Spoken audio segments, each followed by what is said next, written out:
Guys, may kwento ako sa inyo. Alam nyo ba na may napanood akong isang video na pinanghihinaan siya. Una sa lahat, ano daw, parang wala daw nangyayari yung binablog niya, yung mga videos niya, ganyan, ganyan.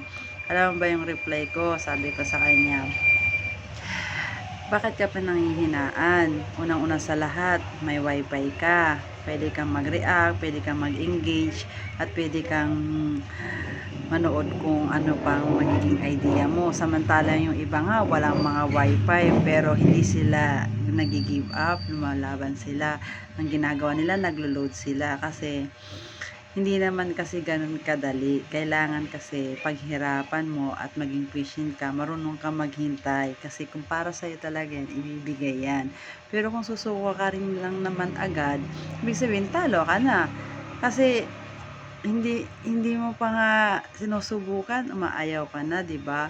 Kailangan kasi dito maging matiyaga ka, patient ka, tapos pasensyosa ka.